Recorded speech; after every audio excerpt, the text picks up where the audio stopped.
Let us go to the golden time of sports forever. રમત ગમતના જગત તરફ પણ મારો પ્રેમ એટલો બધો જ છે અને આપણે કાયમ યાદ રાખીશું. સૌથી પહેલા હું યાદ કરીશ સુનિલ ગવાસ્કરને.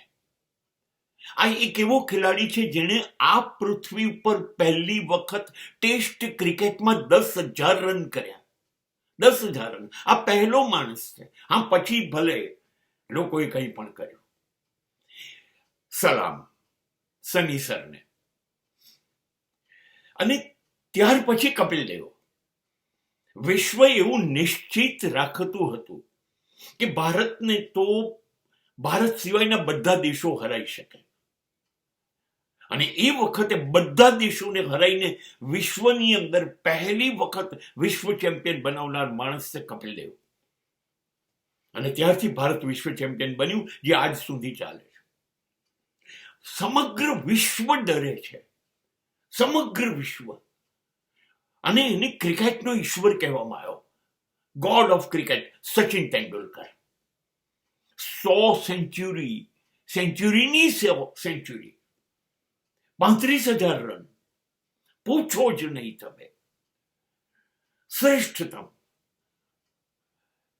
ચાલુ જ છે આ, પણ આ શ્રેષ્ઠતમ છે આપણી પાસે, બેસ્ટ, જેને હજી સુધી વિશ્વ પહોંચી નથી શક્યું. હોકીમાં ધ્યાનચંદને જાદુગર કહેવાતા હતા કે એની હોકીથી બોલ છૂટતો નહોતો. જર્મની સામેની મેચની અંદર મેચ પત્યા પછી જર્મની હાર્યું ત્યારે હિટલરે ધ્યાનચંદની હોકી મંગાવીને જોયું કે આની ઉપર કોઈ લિક્વિડ તો નથી ચોંટાડ્યું, બોલ કેમ નથી છૂટતો. એ માણસ છે ધ્યાનચંદ એટલે હોકી. ત્યાર પછી હોકી આપણને વારંવાર ઓલિમ્પિકમાં વગેરે જગ્યાએ સુવર્ણચંદ્રક અપાયા છે અને વિશ્વ વિજય પણ આપેલો છે. આપણે અટકતા નથી. સરસ, હજી ભવિષ્ય હવે તો વિકસતું જાય છે. ક્યારેક પીવી સિદ્ધુ, ક્યારેક બેડમિન્ટનમાં, ક્યારેક સાઈના ગોલ્ડ લઈ આવે છે. હજી મહિલાઓ પણ છે.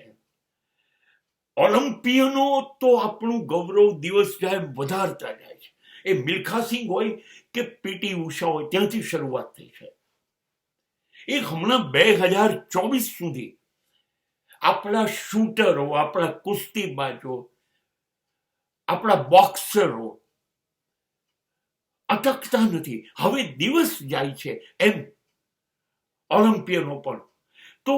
તો હવે ભારત એવું પણ ન કહી શકાય રમત ગમતમાં પાછળ છીએ. નહીં, હવે તો આખી પેઢી એક આવી રહી છે પાછળ, જે જી જાન લડાવી દેશે, અને આના માટે આપણને ગૌરવ છે.